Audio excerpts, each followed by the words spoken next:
everywhere we go, people want to know who we are and where we come from. So who are you and where did you come from? My name is David O Reilly and I'm originally from Dublin, Kilnamanagh and Lucan. And where are you living now? I'm living in London. I've lived in London for the last 13 years now. So yeah, it's I'm a bit of both. Bit of both, because you can hear it in your accent. Do you know, everyone says that, but I think, because I pronounce my THs, it's because if you don't over there, they're like, oh, what is that, tree? And it's like, oh, Jesus. So you just kind of you subconsciously trying to raise it. Yeah. But when I go back now, after being here for like 2 months, the Brits will be like, oh, yeah, look, listen, God, you've been home, haven't you? So it's mad. It is mad. Okay, and before we get into all that, so we know each other through Elaine and the Elaine Show. Yeah. And you were on the panel and doing showbiz reporting for her. But then I got to know you through Instagram and looking at your page and stuff like that. I wanted to sit down with you because I just think you have this colourful life that I want to hear all about. But I just want to hear about it from the very beginning. So how many in the family in Kilnamanagh, and take it from there for me. So yeah, I was born into, I was firstborn to Liz and Tom, both originally from Ballyfermot. We then lived in Kilnamanagh. That's where they lived when I was born. And then I have a younger brother, Joseph, 4 years younger than me as well. And my childhood was a game of two halves, really, because my home life was incredible. You couldn't ask for better parents. You couldn't ask for a more loving home. Any hobbies we wanted to do, we got to do it. We were around our grandparents. I had a lot of strong women in my family, on both sides, my mum and my dad. But then school was a little bit more tumultuous. I was obviously a young queer child growing up in a country that still hadn't come to terms with what that enabled or what that meant, and I was a chatty child. I wanted to chat, and that was the thing, is that like some parents will tell their kids to shut up now, mind, stop talking now. But my mum embraced. She wanted to. We were allowed to have an opinion. You know, we were able to talk to her. She would talk to us, and I had that with my nannies as well, and my aunties and my cousins and stuff, and my uncles. So to then go to school, and I didn't enjoy the process of being. I was scared to do something wrong in case I got in trouble. But then if I was chatty, then I'd have the piss taken out. Can you swear in this? Yep. Yeah.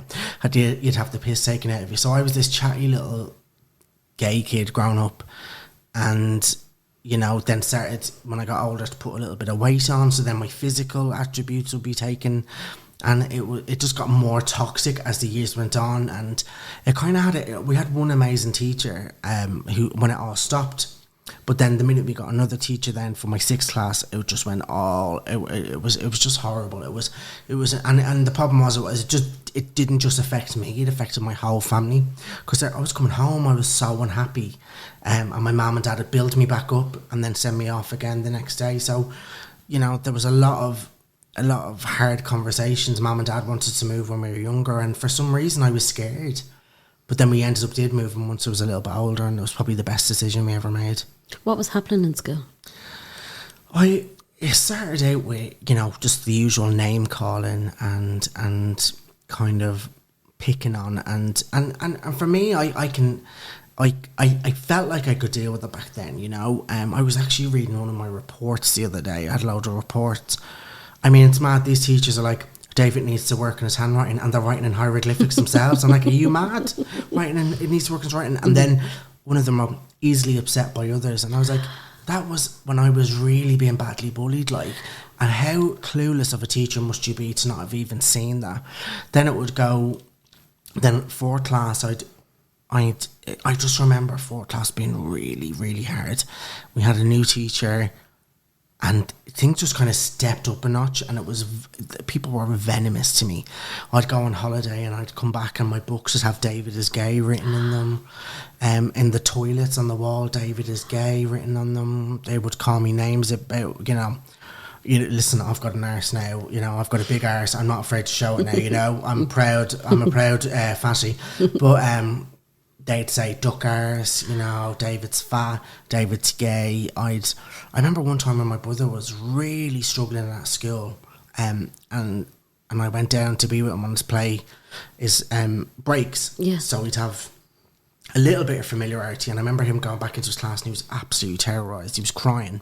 He was just getting used to school. Yeah.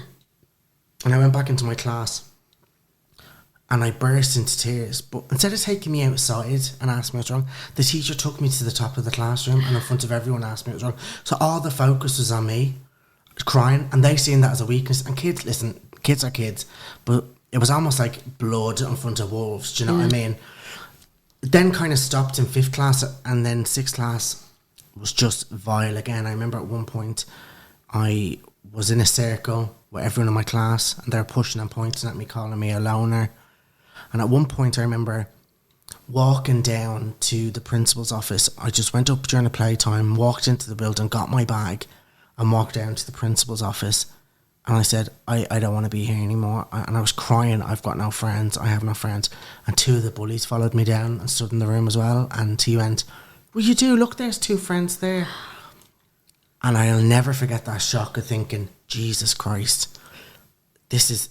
I felt so blindsided. I just felt like, what is happening here? Like, I was so young and all I wanted to do was please people and talk to people and be nice and be, you know, creative and just be myself, my authentic self. But I wasn't even able to be just not like what I would have considered just have a typical kind of school day. They were just having none of it. And like I mean, my mum remembers telling me that she went down to the principal at one point and he said, well, you know, some kids are meant to be bullied and some kids are meant to be bullies. And I will never forget that. And my mum was, she said she absolutely let him have it then. She just really read him anew. And there was another time where then a group of friends out of, you know, who I thought were in my class that were friends would text me when we just started getting phones then, come and meet us at the garage. And then I go to the garage and they wouldn't be there. And they say, come and meet us on the gar pitch. I'd go to the gar pitch and they wouldn't be there. Come and meet us at Sean's. I'd go to Sean's and they wouldn't be there. And like, it was just awful. I was given the runaround. They preyed on my vulnerability and they wore me down to the point where when I went to secondary school, I literally just kept my head down as best I could to avoid bringing any attention onto myself. Sorry, that was a really long-winded answer to kind of what went on. No, but that's what I want from you. Go on a bit about that, because it's just horrible that someone would diminish you and, you know. Yeah, do you know what? It was so... You know, we went to a psychologist and everything to try, as a family, to try and... You know, and this is... I don't think I've ever been so open about this, like, on a public forum before. Like, we've always spoke about, you know, my mental health as a subsequent to the bullying and stuff like that, but we've never kind of got real into, you know, as a family, like how that impacted a lot of us. And actually I'm so glad that in the 4 years that are between me and my brother, we had moved by the time Joseph was going to secondary school, and he just flourished and he was able to be his authentic self, and he was such a strong and loved person. And it was just that difference of 4 years for me was just so... It felt like a million years, the 2 experiences that we kind of had. Now, I'm not saying Joshua didn't experience anything, but just that time in primary school, for the latter half of the primary school, was just so toxic. And I mean, even now, like, if we go by the primary school that I went to, I'm 34 now, and I literally, I feel like a whole shade of darkness comes over me, and my anxiety will be like sky high, just because it brings back triggers so many kind of memories, and it's had such a profound effect on me as a person, with paranoia, with regards to thinking people are talking about me if they're not, and being defensive, and kind of I've had to really work on that. And it's so, you know, Irish people were amazing, you know, that we have so many kind of attributes that other cultures don't have. But one of our biggest faults is that kind of burnout. It's all right, just get on with it, stand up and get on with it and do it. And I'm not saying that is what happened to me, because it certainly didn't. My mum and dad didn't do that, but the infrastructure of the school did that to me. And yeah, I just hope that we've come on now that that's not happening still in working class areas where children, and that's what really worries me about the whole, you know, I'm not a member of the trans community, I'm a member of the LGBTQIA plus community, But that's what's so triggering about people with regards to children and being taught about trans education and non-binary education and gender studies, because it just worries me that these kids who are so scared and who are just getting to know themselves will think that this world is just full of so much hate, because you can only draw on the experiences that you're living through. So for me, I definitely think being called so gay caused me to come out so late. Really? Yeah, I was 22 when I came out. Like, now people are coming out when they're kids nowadays. They're saying, you know, or they're teenagers. I don't know, maybe I'm wrong on that. No, you're right. But I was 22, like that was so late. Like, and I only did it because I had a boyfriend. I got a boyfriend. And I feel like that was because I had built up a perception, a narrative in my head that being gay was wrong. Because I was always told it was used as an insult. Do you know what I mean? It was always used as that's so gay. Yeah, that's so gay. You're so gay. You know, using the word faggot, like people still don't know the connotation that comes with that word. And listen, I'm not one of these people who say take it out of songs and all that. I think leave it in, but just acknowledge that the word can and has done damage to people, because it's used as a weapon. It's used to hurt people, you know. They use that word to hurt people, and they, you know. So for me, it has had such a profound effect on me as an adult, that bullying and that kind of primary school era. That, like I said, secondary school was just a kind of just try and get through it as quick as possible, keep my head down and just deal with it. Do you know what's mad? Because it's not mad, but I always say that all the time. That you've just said that about the song, because, you know, you scumbag, you mag, and I was like, when Ed Sheeran, I think, was he who sang it on the Late Late, and there was uproar, and I was kind of going, Jesus Christ, that's terribly had to change the song. And you've literally just made me go, light bulb moment, Rebecca. It was used as a weapon. And I never thought that, David. Never. It was, and, you know, what's really hard is, and like I say, I'm not one for saying take it out.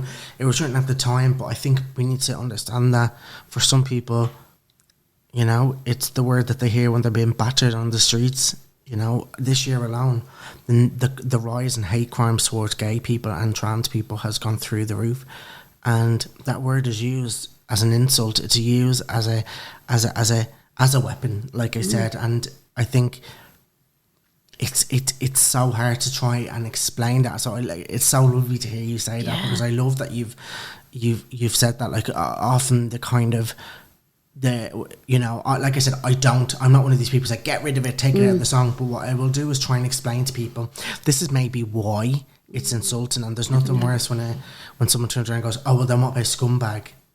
Okay, that's not the same thing, but okay, you know, and you can only take a horse to water, you can't make a drink, and I find that with having like really easy conversations is the way that we'll get rid of a lot of these kind of things, because people just don't understand. And even like my mum and dad, like born in the 60s in Ballyfermot, a different era. It's all about change, evolve, and I will evolve as a person, and there'll be things that I'll be like, oh, I don't get in a few years, and people will explain to me. And I think doing what you do so brilliant is, and why I love your podcast so much, is that you just listen to people. And it's not. There's nothing. There's no agenda. There's no politics. There's no kind of socioeconomic kind of prejudice. You just speak with people, and it's just human to human. And at the end of the day, that's all we really want is conversations between people. Yeah, because like, and I think a lot of people will be like, wow, because like that was just a wow moment for me. That's like something I never ever thought, and so I do apologise.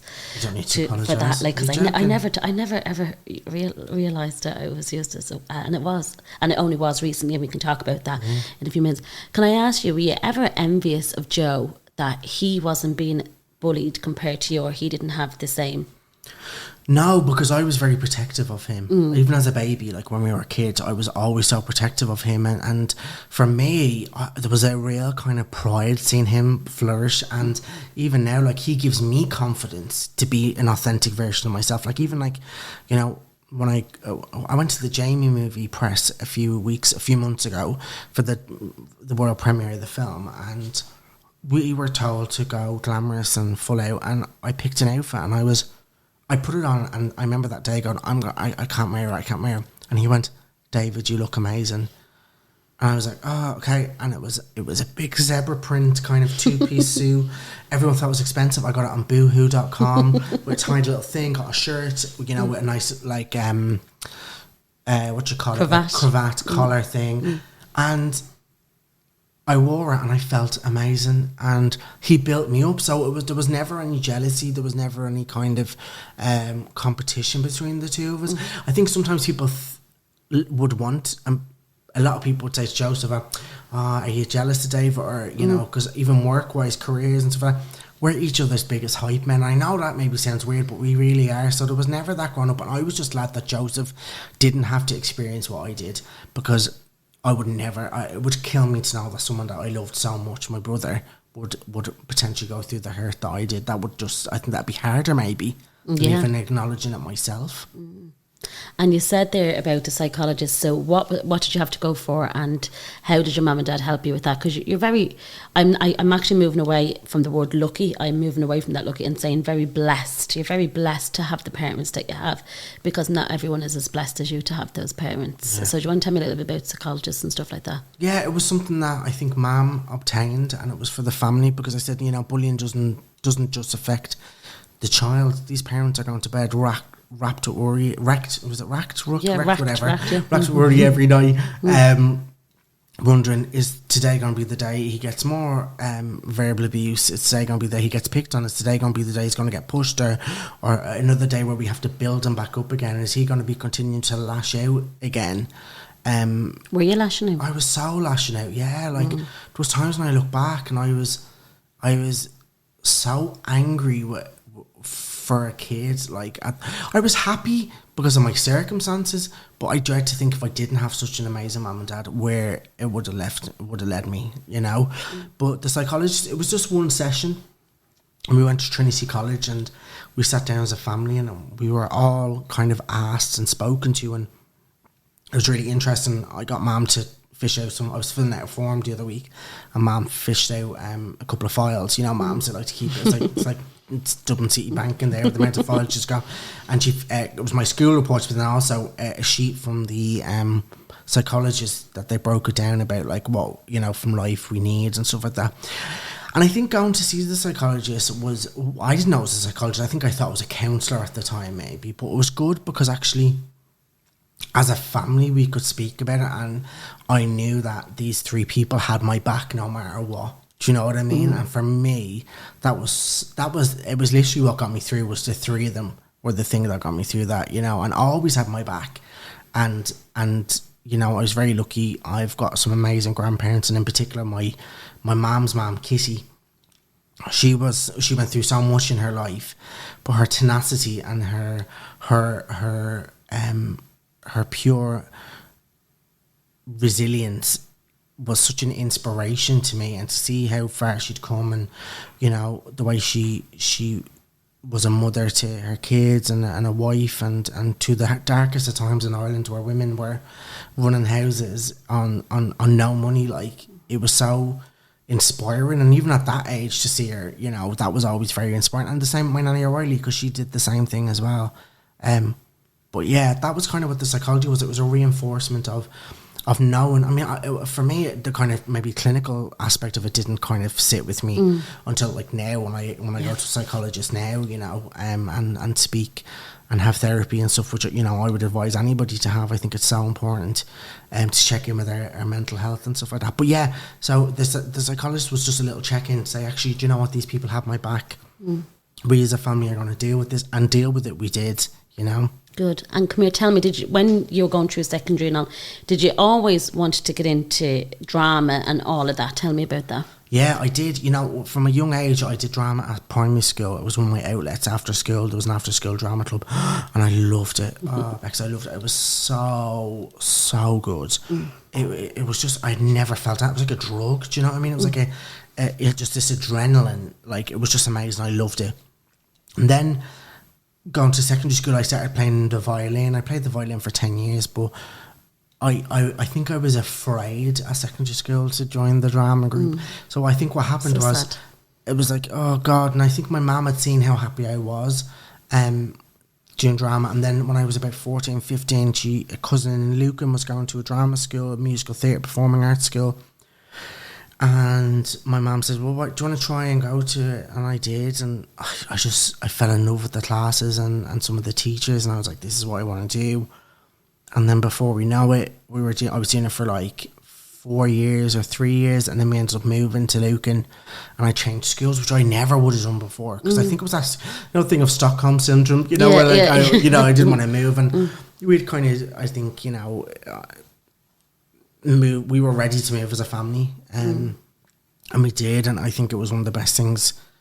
My mum and dad, the best gift that my mum and dad ever gave us. It was like a new beginning. It was a fresh start, and we still live there today, and I love it, and I love the life my mum and dad have created there, and I love the friends that they have, and I love the community, and I love what we get from the area, and that was so that area afforded me the opportunity to want to actually re kind of align and go, I love it. And then what I did was I got my leaving cert. I got through my leaving cert. One of the hardest things, I don't know how people do it. It's over in England, they do like 3 subjects for their A levels, maybe. Over here, when they find out you do 7 or 8 exams, they're like, what the hell is going on? I mean, it's awful. So I actually went and did a year in Ballyfermot in media, right. Media presentation and training, and written journalism, I think it was called as well. And it was during that year that I got the chance to audition for a college in Dublin over in England, so we weren't even having to go over to London, and it was just done per chance, but then I got it, and yeah, it changed my life.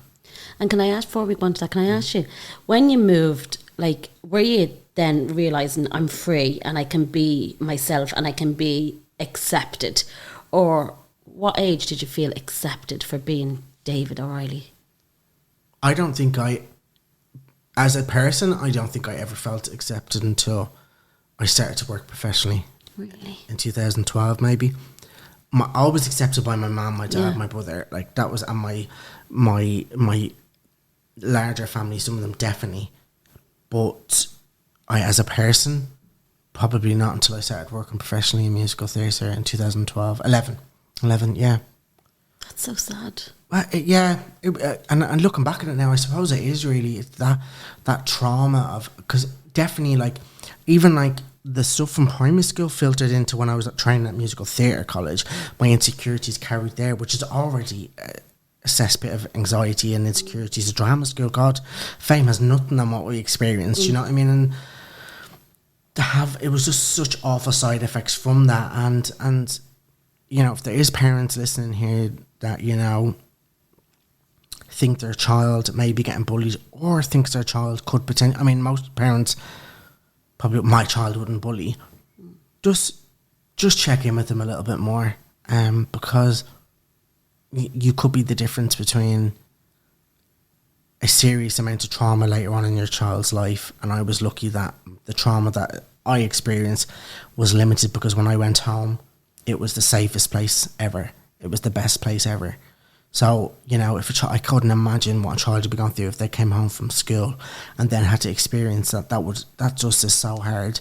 So, it had a profound effect on my later life, and living authentically. Even like now, like, there's things where I'll be like, oh God, maybe I just shouldn't be too camp because that casting director might see my Instagram page. Maybe I shouldn't be too camp because actually they might think this. Don't put that photo up. Maybe I've got two, because obviously I just come out of a musical where I was dressed as a drag queen. Maybe I shouldn't put a picture up because they'll think I'm a drag queen. All these negative connotations that I'm adding with all these looks and personalities and sexualities and traits and all. So it definitely has had a profound effect on me. So I would say, though, like, going back to your original question, it was definitely when I was 2011, so I would have been around 23. And even, like you said, then you had a boyfriend. And can I ask, and it might be a horrible question, but it's sometimes kind of like, just, did you have friends? No, I didn't. I didn't have friends until we moved to Lucan, and I had girls from the and I actually built up a friendship group around Lucan then at that point. But up until I didn't have friends, no. No. I did. I thought I did. And then I didn't. No. That's so sad. But you know what? It is sad. It is sad. But then in another way, then I was rich in cousins. Like, I had so many amazing cousins. And I was so lucky to have them. But I didn't have those friends where I... Did no one ever pick up for you in school? Like, In no one ever school? say, stop. No. No. No one ever put their arm around you and say, it's okay, David. No. Certainly not students. Certainly not teachers, no. My mum, my dad, my brother, neighbour, my mum's... I remember one day ringing my mum after school and I was like, I just can't deal with this anymore. And my mum rang and said, will you go to Rita's, who's one of her best friends who lived 3 doors up at the time. And I remember just going to Rita's crying. She'd put her arm around me, yeah. You know, friends and my nanny and they would, but not in school, no. It was at times a very lonely time. Yeah. But you know what? I've come out the other end of it now, and I hope those people never have to go through what my mum and dad had to go through as parents. I would never even wish that on my worst enemy. I hope that their child never has to go through what they inflicted on me. And maybe that sounds a bit angry when I say that, but I genuinely mean that. Like, I just hope that, you know, we've come a little bit further on with bullying and understanding it. And I hope those teachers, you know, I think probably more than anything, I'm angry with the adults that were in that school, the teachers who should have been aware, who should have known what was going on, who were told that was going on by my mum, and they continuously pushed it under the carpet and allowed it to slide. That is wrong, and I hope that they've changed. I'm not sure. I don't have anybody or know anybody that's got kids at schools that are a similar age now. You know, a lot of my cousins, nephews and nieces are all like just starting, but I'd be horrified to think that any of them would have to experience that. Yeah. It's you know, like I did a podcast with James Patrice, and James said, I asked him about his bullies, and he says he sees them now, and he says they'll shout across the road, oh, my wife loves your page and loves what you're doing, and there's 2 kids in a pram or a child, you know, his school uniform on, and he's like, thanks, and he's like, I hope to God your children never experience what you put me through. What you inflicted on me. I just so right, James. I love James, by the way, full disclosure. I think James is amazing. I think he is trailing the way for the LGBT community on primetime media on the television, which is what we need more of, in my opinion. But he's right. I remember in Liffey Valley, my mum seeing one of my bullies, and I didn't even recognise him, and he was walking up with kids. And his wife and my mum said when he seen me, he absolutely scoured and nearly ran into the building. And I thought, well, I hope he holds on to that feeling. And I hope that shame that he has influences him as a parent for his kids to, one, be better people than he behaved at school, but also to be able to have the instruments to deal with if their kids ever do get bullied. Because I wouldn't honestly wish it on them. I hope they never have to go what he, like James said, the bully inflicted on James. Because it's just not nice. And, you know, look at James now. He's absolutely trailblazing. And it makes me as a gay person proud to see another person dealing with it so fantastically and to getting, you know, to where they are. And there's a load of us out there, and, you know, I don't want this to, you know, me to kind of, hopefully I would never want to speak on anybody's behalf or make out that I'm a victim, because I'm not a victim. I was. But I'm not anymore. Not a victim in the sense of like, a victim is a strong word. A victim of bullying I was, but I'm a stronger person now. And yeah, it's just, it is so kind of sitting here and talking and dissecting it with you. You just remember those feelings, and it was a lot, you know, a lot for kids to be dealing with. A lot, Jesus. So tell me about the days in the drama and what that was like, because I did do a podcast before, but unfortunately we couldn't air it because the sound was just really bad, with Johnny Ward. Yeah, and he talked about, you know, not failing, but the no's and all of that and how hard it's been for him. And I hope to sit down with Johnny again. But what was, first of all, the drama, the performing arts school like, and then like moving on into your career? Well, that was one of the hardest kind of experience of my life, in the sense of learning my craft. It was like an athlete school. You know, we were there every day, 8 till 6. Was this in the UK? Yeah, in a place in Essex. It was a professional musical theatre course. It doesn't actually exist anymore. It closed down about 2 years ago. But you know, Jessie Buckley went there. Not Jessie Buckley, Jessie J went there. A lot of the guys from the In-Betweeners. Two of the girls, Rochelle Humes and Frankie Bridge from The Saturdays, they went there. And then a load of musical theatre people and actors. And, you know, we were doing, you know, ballet, jazz, contemporary dance, tap dancing, acting through song, acting, singing, you know, physiology, lessons, kind of professional practice lessons, all these kind of lessons. And then it was literally September to July, 3 years, Monday. It wasn't just Monday to Friday, it was Monday to your weekend. You had homework and prep, and it was like a proper boot camp. It was fierce. The change in practices within drama schools has changed quite a lot over the years, and particularly at the moment now, because they were quite archaic. It was very old school, and that's what I had. But I've come to realise that that's not always the best way to teach. I think there has to be a fine balance, getting rid of that kind of old school, kind of hardcore stuff, because actually it pushes into the kind of injury, people not doing injury prevention, anything like that. But it was hardcore. It was 3 of the most amazing years, because I found myself a little bit. You know, I was prepping and I was doing stuff that I loved. I couldn't believe this. Like, I was getting to live my musical theatre dream. Like, I was training, and we had people that were in West End shows coming up and teach us. Like, this was like, oh my God, with celebrities coming and teach us. It was amazing, and I was very lucky. And you know, I will remember those 3 years a lot. But then again, like I said, you know, personally, you go through a big journey as well, and that takes on board all the stuff from your past that influences your future. You know, so yeah. Did you skip over there, or was it, oh my God, I don't want to leave my mum and dad? I skipped, which my mum couldn't believe, because I was the one who didn't want to move when I was younger. Yeah, that's what, like you're saying that earlier on, you didn't want to move, that, you know, Stockholm syndrome, and then this opportunity comes before you. Yeah. And you just skipped. Absolutely skipped. I loved it. I couldn't believe it. I was sharing a room with someone I never knew in the student house. I just loved it. I don't know what. It was like someone, like a divine angel or something, came over me and took over my body and just kind of led the way. And then, 13 years later, I'm still there. Like, it's mad. Well, how did your mum and dad feel at the airport saying, was the airport to say goodbye to you? Yeah. Well, Mum dropped me off at the airport. Well, of course, she was distraught. When you naturally would be, wouldn't you, if I was your son? And then, Dad, it was the first time I seen him emotional.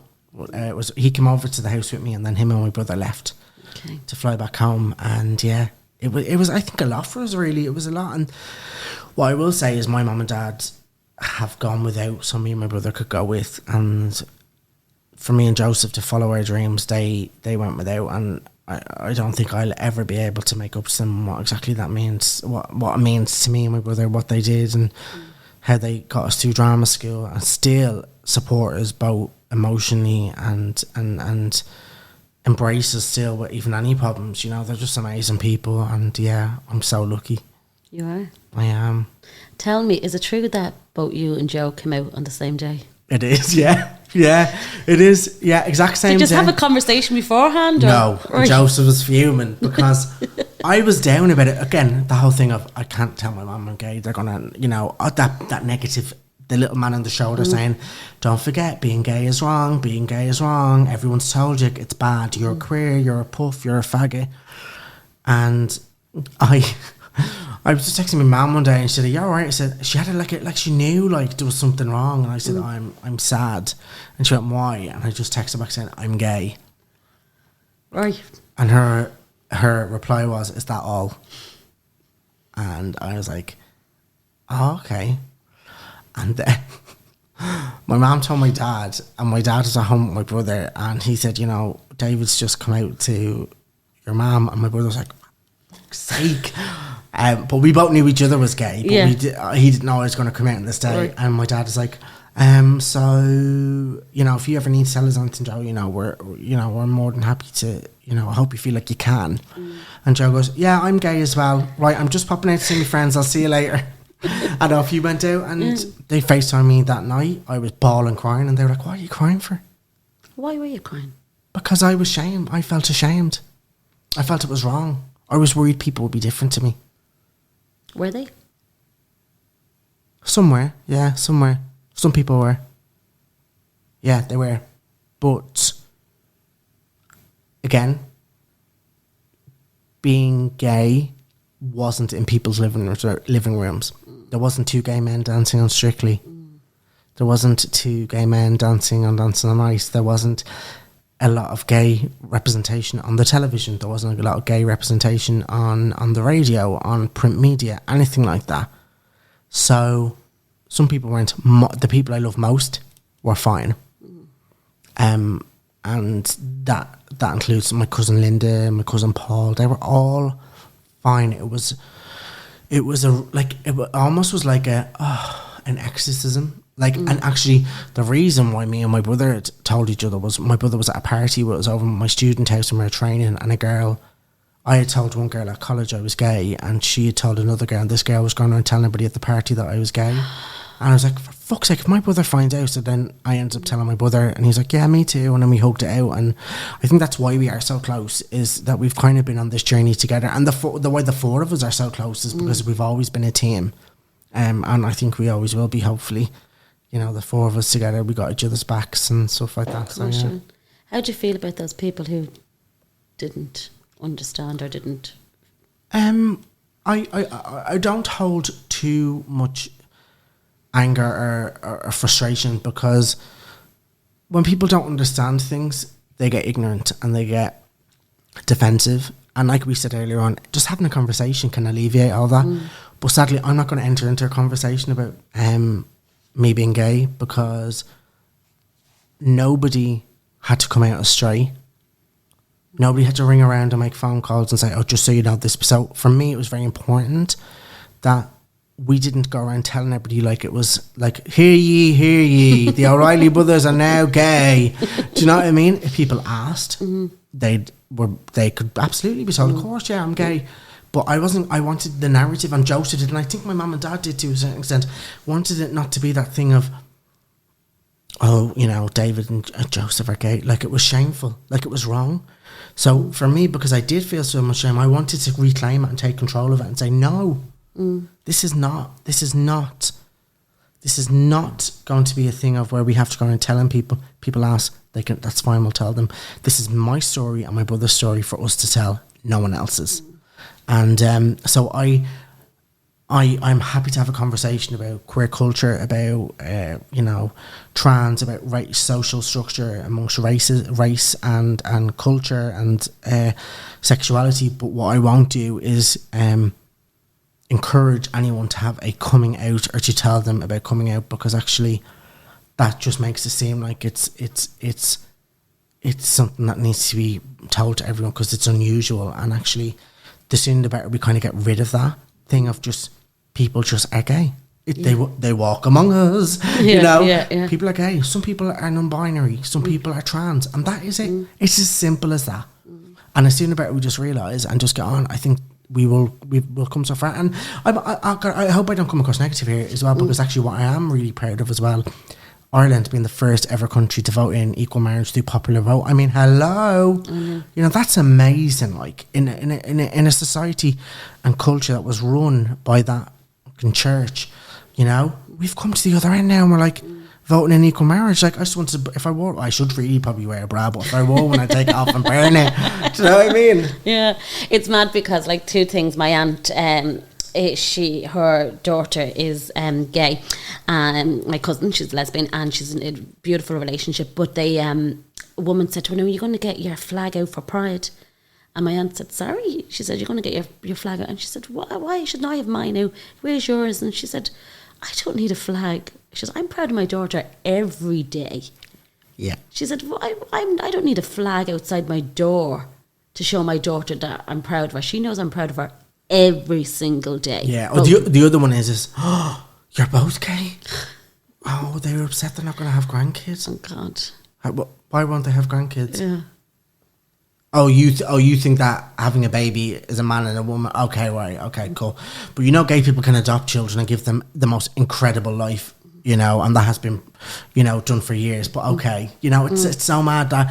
But then I don't get angry at that because people don't understand. But when you say it to them, they will. So it's all about having those conversations and just education. Education is key, and that's why it should be part of the school curriculum. But that's a debate in itself. Yeah. It is. It is. Yeah. Also, do you think the Strictly thing was that a bigger thing in the UK than it was here? Was that huge, like in the UK, that there was two men dancing on Strictly? Oh my God! It was so big to see two men on prime time television doing a competition that for 19 years, I think it's in series 19. Wow. Had been done with only male and females.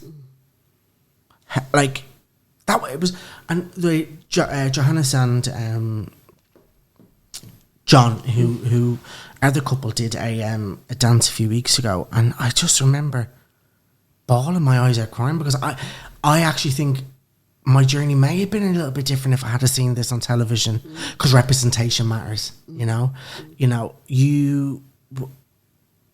want to see a straight white woman on the television, you turn it on, you can find it within 2 seconds. You want to see a straight white man, you can turn it on and find it in 2 seconds. You want to find a gay person, a unicorn in Ireland is a gay person of colour. I mean, that finding that in the media is impossible over here, and it's wrong. I mean, you need more of it, and having that representation, seeing those two men dance and not change anything, dancing like a man and a woman. And actually, Shirley Ballas, who's one of the judges on it, put it so perfectly, is when dancers are growing up, there's not an awful lot of quotas of men, a lot of girls dance together. So she's like, this has been going on for years. Let me tell you, this is why it needs to be part of Strictly. But the hate has been awful to see as well. But I hope that, Dancing with the Stars Ireland is coming up in January and February, and I really hope they have a same-sex couple.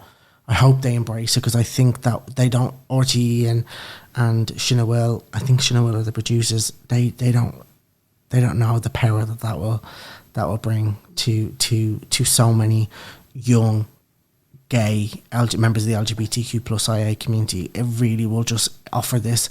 It's like someone coming over and just patting you on the back and saying, "See, it's all right. Don't worry, it will. It's all right." That's so important. That's huge. Yeah, it is. It is.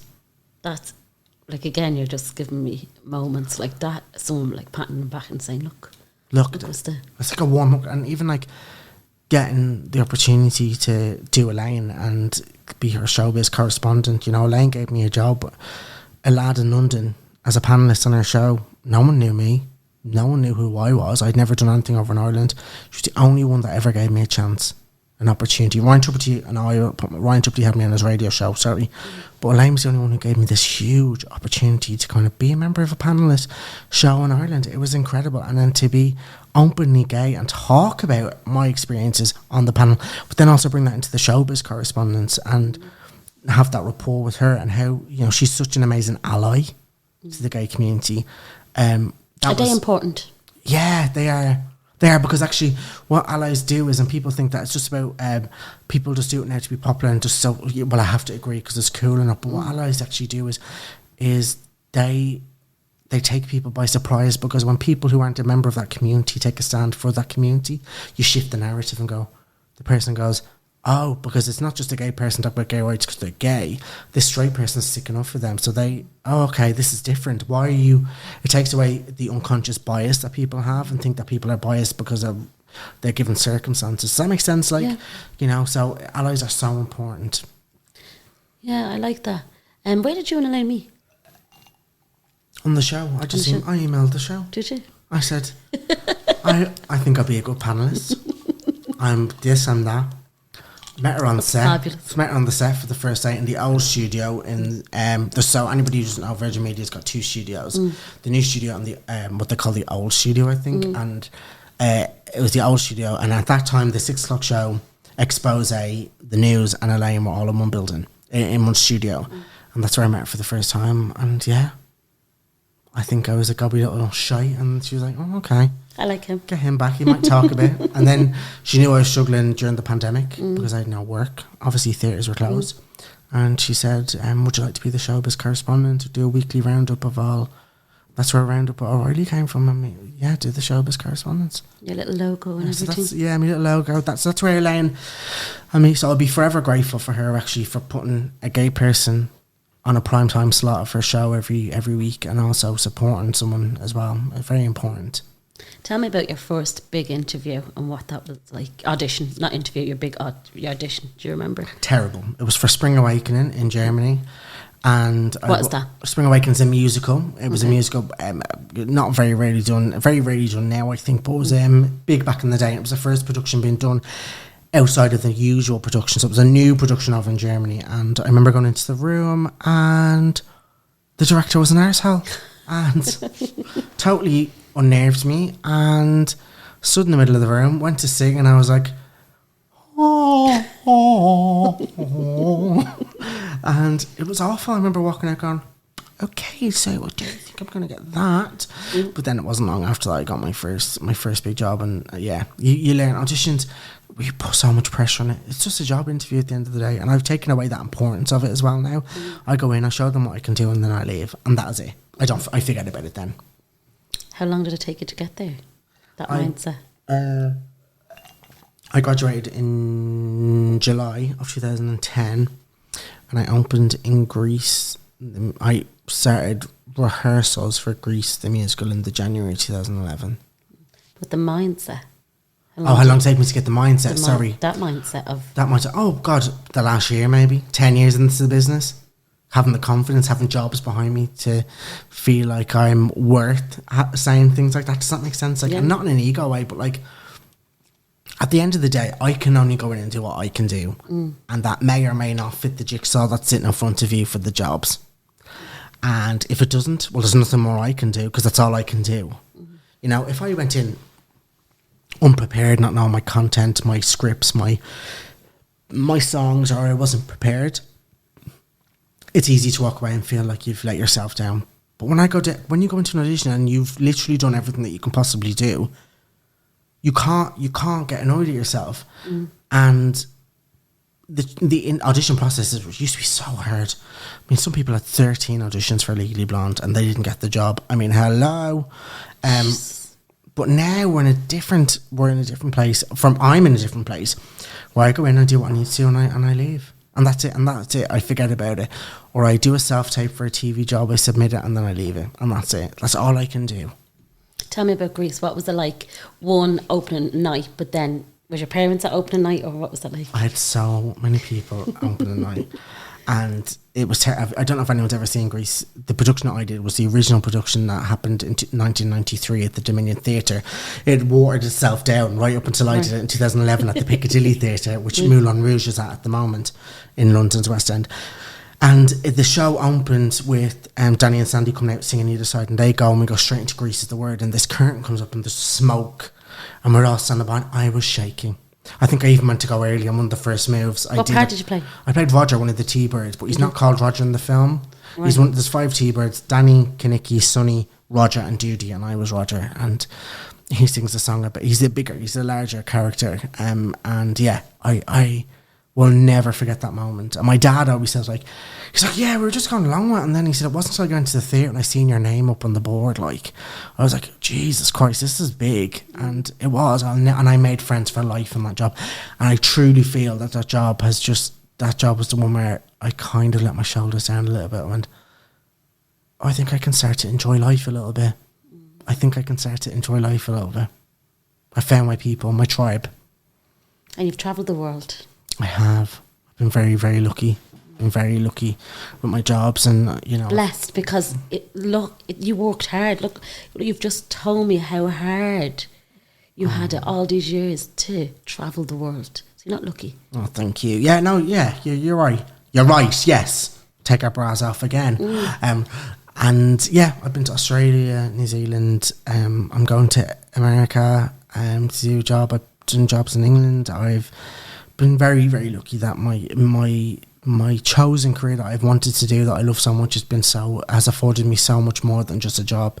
It's afforded me the chance to see some of the world, work with incredible, amazing people, and take money home at the end of the week from it as well. And that's all really you can ask for, isn't it? And what were you doing when you were in Australia, New Zealand? What show were you doing? I did the Catherine Tate live tour there, and we had the most incredible experience. There was 4 of us in the cast. Catherine Tate, obviously, Nikki Wardley and Alex Carter. Alex Carter is probably best known for being in Emmerdale and Hollyoaks, and Nikki has done all the Catherine Tate stuff. She's to her, I'm above it, she's the other girl with her. And we did 2 weeks rehearsals in London, then we did a week of tech.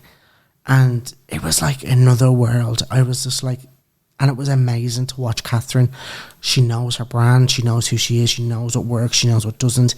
And then we flew business class. She made sure it was like being a rock star. Like this experience, I was like, oh my God. We went and we flew, we landed in Perth. We spent a week there, and then we literally went Perth, Adelaide, Melbourne, Canberra, Brisbane, Newcastle, Sydney, over to Auckland, Wellington, Palmerston North, down to Christchurch, back up to Wellington, and finished in this 20,000 seater arena in Auckland on our last show. And then we were able, after all that, to take the show into London to West End for 3 weeks. It was one of the most incredible experiences of my life, because I got to see family out in Australia as well, and spend quality time with my cousin Lynn and Paul, and Lynn's little boy, my nephew Charlie. I say he's my nephew because he is.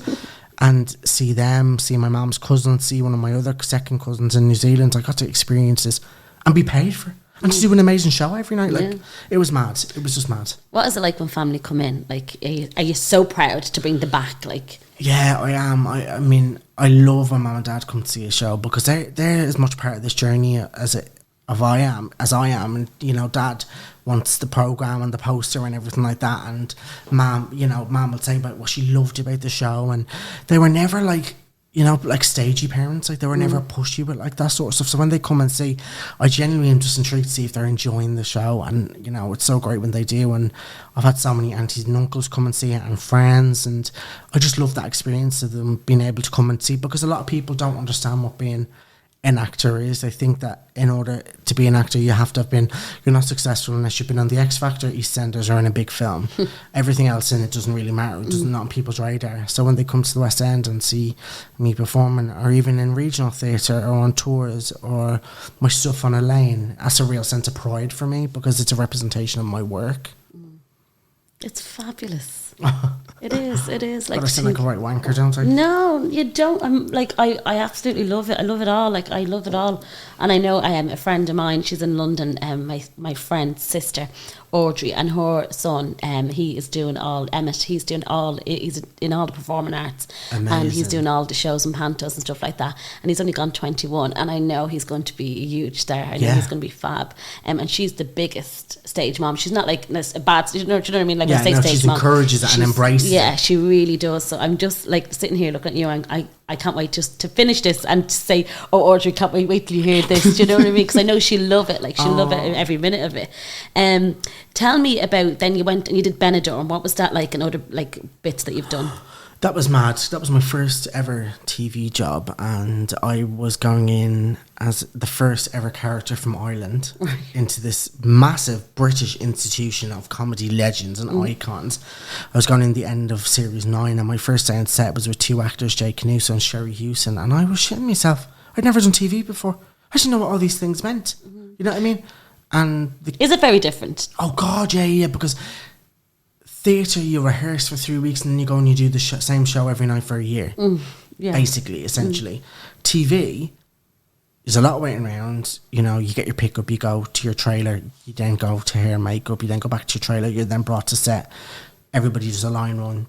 Then, depending on directors, different directors have different ways. Then we do a blocking, a rehearsal. Then we shoot it. Then we change cameras. Then we shoot it again. Then we'll change cameras again. And you've got to make sure that you're doing the same thing in every single take for continuity. And I'd never done all this. And I'm hearing words like, make sure you do this, make sure that. I'm like, I don't know what that means. So I was petrified. So I just kind of really tried to throw myself into it. And I got invited back for series 10 to do an episode as well. And I loved it. I loved the experience of going out to Spain.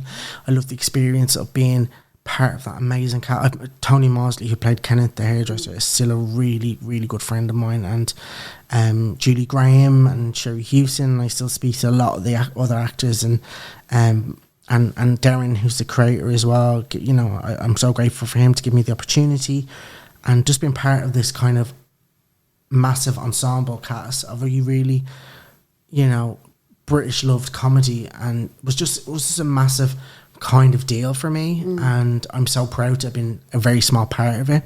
One, to be the first ever person from Ireland to do a character, and to get to do amazing scenes. It was, I was just so bowled over with excitement, pride, and just real kind of sense of, Jesus Christ, is this actually happening? Like, is this real? Do you know what I mean? And before we could talk about Jamie, because I think that in itself is totally huge, like that's a huge thing. But tell me about, and you've said it, you know, you can only be yourself, but through the years, just perhaps to help people, when you've had a no, and what was your biggest no, and how did you deal with it? The biggest no, I would probably say, was when I did, I was standby at the Book of Mormon. Oh, wow. For 5 years, and there's a natural kind of progression for some people. They feel like they're going to take over the part, or they should take over the part. And I think I kind of learned after the first year or two that my job was purely just to be there as a standby. I didn't give any more grace in that, but I think not taking over was probably one of the best gifts. At the time, it felt hard. I felt like maybe I wasn't worthy enough, or I wasn't good enough to take over the role. And actually, it was just down to one person didn't want me to take over. That was one producer didn't. And, you know, they decided after 4.5 years that my time was going to come to an end in the January, and they wanted me to work with my counterpart that was taking over from me for that time. But I got a job in September, and I left in the December, so I waved off. But what I will say is that the producer, the English producer on that show, Sonia Friedman, and her team are some of the greatest people, and made those 4.5 years the most amazing years ever. I came into work, and I loved coming into work, and I loved my job. I loved going on every now and again for this role, this big role, and they looked after me, and they kept me so well in regards to like treating me well in the workplace, that, you know, I'm so forever grateful for Sonia Friedman Productions and the production company, because they looked after me, and even now they come and support me in other shows, and that means a lot as an actor, you know, for people to come and see you in shows after you've finished working with them. That's huge. It's people taking time out of their schedule to come and see you. I think that's God, such a long time of being a standby. I wouldn't say everyone handles it so well. No, some people don't, and that's okay as well. I had a choice. I could either go with it, or I could let it define me and define my experience. And actually, the greatest thing, now looking back on it, was hard leaving the show, but I've been so lucky since. I've been blessed. I really have been blessed to work. I left that show and went straight into doing the play with Kathy Burke, directed by Kathy Burke with Jennifer Saunders. I then went from that to then going to Australia with Catherine Tate. I got to do Doctors on the BBC, another episode of Benidorm. I got to go and do Everybody's Talking About Jamie. I got to do a whole cartoon series.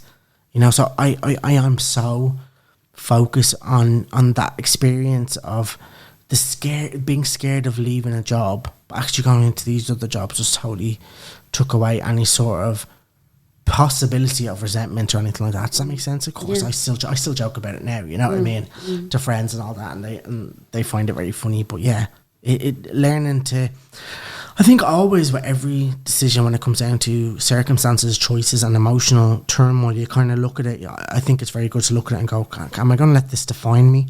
Am I going to let this situation define me, or am I going to? And that again goes back to the bullying. I can't let this be my narrative, because if I do, I've succumbed to, and I'm losing out on time. Is that me? No, it's still. I'm losing out on and you know, I've just gone through a breakup at the moment, about a month and a half ago, and you know, today particularly was a bit of a hard day, and my mum just said to me, you know, you've got to ride through this, but remember, don't let it define you don't let your past define your future, because if you do, you're remaining in the past. Yeah. And I think as people, it's hard. We've got to acknowledge the problems. We've got to acknowledge the grief. We deal with them properly, healthily, and then we try and carry them through as a piece of armour, as opposed to some self-hate, because then we're just carrying it through and it just becomes a lot of old shite. How long was that relationship? It was 18 months. Yeah. Yeah. Is that why you're home? I was coming home anyway, but why I'm home for so long, yeah, it was hard. First one in 10 years. I've been, yeah. And it's so much better than it was. Like when I was a month and a half ago, like I just wish I was one of those people that stopped eating when they were upset. You know what I mean? Because I'd be a lot skinnier now if that was the case. But I think I eat more when I but yeah, it's fine, because actually it's I'm going to use it as a string to my bow. Remember where it applied to some of my acting, and remember that actually I'm a kick-ass person. I'm important to so many people, and I'm not going to let this define me. I'm not. Good for you. Don't. I won't. Because you're fabulous. Thank you, darling. You too. Tell me about, I want to talk about the post you put up this week. Before that, I want to talk about Jamie. And is that a very new thing? Yeah. So Jamie is a musical. Everybody's talking about Jamie, and it's a new British musical that came down to the West End in 2017, I believe, from a regional theatre based on a true story about a boy that wanted to go to his prom in a dress. There's a documentary on BBC about it. Jamie Campbell, a guy from up north, I think it's Middlesbrough, wanted to go to his prom. The teachers wouldn't let him into the prom with the dress on, but the students wouldn't go into the prom until they let Jamie in. Wow. And they ended up doing it. And so what they've done is they've made this stage show. Dan Gillespie Sells from The Feeling, Tom McCrea and Johnny Boyle created this amazing story, and it's absolutely mind-blowing to see it be so welcomed to the mainstream commercial theatre industry. It just closed after like 5 years on the West End, and now it's gone to LA and it's on a UK tour, and I got the chance to be part of it on an 8-month contract just before, like in the January of the pandemic. So I did 3 months and then we closed. But then I went back to it for 4 shows on Christmas and we closed again. And then I just went back into it this May, and I just finished at the end of September, and I'm about to go back out with it to LA in January and February. And the great thing about this story is it looks at the relationship between the son and the mother, and the how the mother embraces the authenticity of her child and goes along with her son's real life lived experience, because she just accepts him for who he is, and her friend accepts him for who he is. And there's one bully in the play, but the majority of the students love Jamie for who he is, because they know that there's nothing wrong, like, you know, and that's what, that, it was just an amazing world. But obviously he does go through, a hard time within the story. It wouldn't be, it wouldn't be very nice to watch if it was just the same kind of, oh, this is great. And I don't want to give it away in case anybody hasn't seen it, but it's just such a wonderful, beautiful story that I think will really resonate. And I hope one day it comes to Ireland, and I hope that it does a residency somewhere, somewhere even like the Gaiety or the Olympia. Just this show comes so people can come and see it, because actually I think it would do people an amazing gift to just watch it and just experience it. And it then became a movie and just came out. Have you seen the movie? No, I haven't seen it yet. You should watch it. It's incredible. The movie is like fucking amazing. And yeah, it's just become this bit of, it's opened in Korea, it's gone to Australia, I think it's going to go to South Africa. It's just completely gone over all the world, and it's going to be around for a long time, and I'm very proud to be part of it. I play a character called Like a Virgin, one of the drag queens, and it's great. We come out, we have fun, we tell this amazing story, and then have a big dancing, big mega mix at the end. It's a joy and a privilege to be part of it. Really is. Look at you. Because sometimes you're part of shows and they're fucking shy, and you're like, oh, it's such an honour and a privilege. But this genuinely, I am so honoured to be part of it. I really am. David O Reilly from Kilmainham. Look at you. Kilnamanagh. Where's Kilnamanagh? Kilnamanagh is in Tala. Oh, right, Kilnamanagh, Kilmainham. Look at you, though. Like taking over the world. It's amazing. Stop. Hardly. No, like, it's just amazing to see. Thank you so much. Tell me about, there was a post, did you put it up or someone that someone was attacked some drag queens in the UK? Yeah. Is it homophobia a huge problem? I know, and I spoke to James, and it is here. Is this, like, the UK, they moved on, or is it still a huge problem? It's still a deep-rooted part of society, and I'm not sure it will ever go away, because homophobia, you're not born homophobic. You're taught homophobia. You learn it from the people you're around and the things that you watch, and that's why as a gay person it's so important for me to try and encourage change on our mainstream media. A positive changes. I'm not preaching for anything other than just tell queer stories. Like, how many gay sitcoms has there been on Irish TV about a gay friendship circle? I've got one waiting to go, but I can't get in the room to get it made. That's crazy. Like, I'm literally, I wanted to get made. It's called, it's just 2 series that have got really massively Irish gay content in them, and I would give my right arm to have them on TV. So I hope one day, if it's not mine, that somebody's dream, someone's lived reality of being queer in Ireland gets made. But in the UK, the problem is that there is a lot of it. I mean, we've seen it in Spain, that guy getting kicked to death in Madrid. I mean, that's a scary thing, because actually he was killed because he was gay. So instantly you go, you as people, we always compare ourselves to other people. So I look at him and say, well, he was gay. He was killed for being gay. That drag queen was pushed to the floor the other day because they wanted her to pull up her skirt so they could see her genitals. That was literally, and people think that drag queens are some sort of petting zoo, I believe, you know. It's and people come to Soho for a good night, you know. Jeez, we'll go to Soho, have a great crack with the gays, you know, that kind of sort of mentality. And that has changed over the years because it's gone quite commercial now. That's a little safe space. It was a little hub of community. It was a safe space for some young queer people to go and have drinks and not feel like they were going to be battered when they're walking out on the streets. And actually, where it comes from is it needs to come from schools. And this is why people say, no, you can't teach about being gay in school. You don't pick gay up from reading books. You're not going to catch gay because you're sitting within 2 meters of me. Do you know what I mean? Teaching about gay history and gay culture, what it does is it gives people an understanding to go, oh God, this is actually quite part. There is actually, and not this kind of thing of, you know, so and so's son is gay, you know, so and so's daughter's a lesbian. Like that when we speak like that, what we do is even like just going like that. You know, so and so's gay.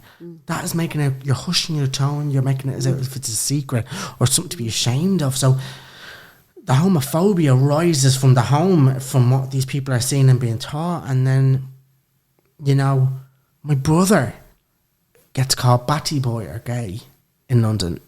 I'd say once a month, if not more, when he's walking, because he dresses incredibly. He's a fashion icon. Anybody check his Instagram out, Joseph O'Reilly, because he's a stunning icon. And that's his lived reality, you know. The same with me. If I'm on the phone and someone takes the piss out of my voice, and you know, this is what we're dealing with. So as much as London is this real accepting kind of, and it is accepting, don't get me wrong, you know, with regards to, we also have a government that's in power, that were the ones that brought in Section 28 over in the UK that forbid the teachings of anything gay because it was considered propaganda right up until the year 2000. 2000. Oh my God. Like, that was in, the Tories brought that in. Sorry, it's getting very political now. But they're in power now, and that was called Section 28. And do you know what stand there at the Tory conference? They put the LGBTQ. 28. What was it? 28. Imagine doing that. That just sums it completely up. So, whilst it isn't accepting an amazing community, and I'm so proud to be part of it, there's so much more work to be done. And it unfortunately starts with the younger community in schools and at homes, and parents understand them. But how can you do that if there's nothing on the telly, or there's nothing in the pages of the papers or the books to talk about this stuff? Do you know what I mean? Very true. Really true. Tell me about, as well, I'm going to move on as well, like that, we'll take about the Dancing with David. Like, I had a look at your Instagram today just to have a look through it, and I was like, oh my fucking God, who are those other two people that are with you? And Jesus Christ, that's like... We just saw, over lockdown I was in my home. So my friend Amy owns her property. We live in South West London, and her fiance, me and our other best friend Craig all live together. And obviously, don't know about you, but during the lockdown when there was nothing happening, you try and make your day up. So we thought, she'd put up a few videos of me pissing around dancing, and people loved them. So we said, well, we'll do dance lessons every day. But they weren't dance lessons, they were just me taking the piss. And I knew the best thing about my dance with Dave was them laughing. Yeah. Was their reactions to me doing this shy.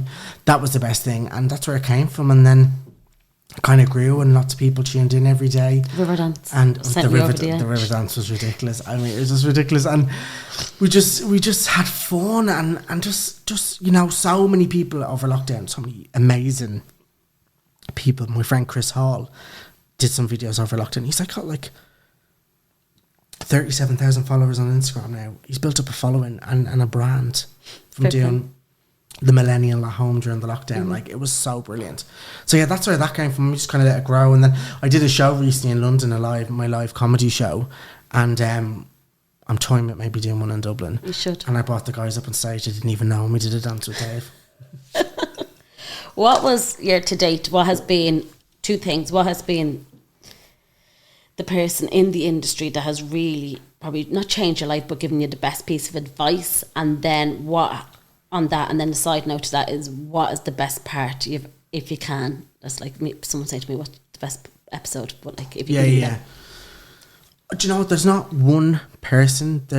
My training involved a village of people, but I'm going to name some people that kind of, influenced me. There's a lady called Michelle Blair who runs an agency now, but she was my course leader at college. And she took me under her wing, and she pushed me harder than anybody's ever pushed me before. She taught me about high standards and trying to achieve for the best version of yourself and achieving the greatest possible outcomes. She did. Stephen Mayer, awarded me his award, a massive choreographer in the UK. But Flick Swan was the reason that I went and trained in England. She came to Ireland to teach, did these mock auditions with the stage school I was in, and she auditioned me, put me in, and then taught me, and she's actually a really good friend now. So Flick Swan would be one of the people that influenced me. Mark Smith, who is a deaf choreographer who taught me at college. Watching his tenacity, his creativeness, and his love of life was so inspiring. But then also Damien Delaney, who used to come in. He's from Cork. And he'd been in every bleeding show in the West End. And see somebody Irish coming in to teach us at college, and he always gave me a chance to be in his numbers and kind of really encouraged me. I feel very lucky off that. So they would be the people that I was training with. And then, there's been so many people since, and there's so many people who continue to kind of have my back and push me. And, there's a director called Debbie Izzet who directed and created all the nativity films. And I'd met Debbie once, but we created The Gays Days on YouTube over the pandemic, about 5 friends. It's on YouTube, The Gays Days, and she directed it for me. I just asked her, and she directed it for me, and I loved working with her. We've really bonded and made a friendship, and that's what I love about this business. It brings people together. That's amazing. So much. It is amazing, and she hypes me up, and I hype her up, and I love that. And there's so many people on a personal level as well who that comes in. So yeah, it's mad. And your most favourite part to play? Favourite part to play? Do you know what? There is genuinely so many. I've just done a TV job which I can't talk about yet, but I did an episode of a big American TV show. I filmed it about 3 weeks ago, and it's been one of my favourite days on set ever. It was just, oh God, I just felt like a new woman. I felt like a new woman.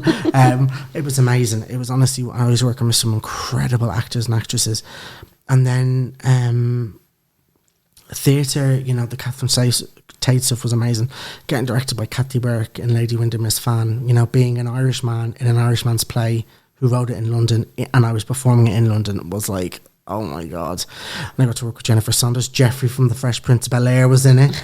And, you know, so that, and then obviously musicals, I'll always have a soft spot for Grease because it was my first, you know, it was my first time getting on stage and doing that 8-show week kind of marathon. And yeah, it was, yeah.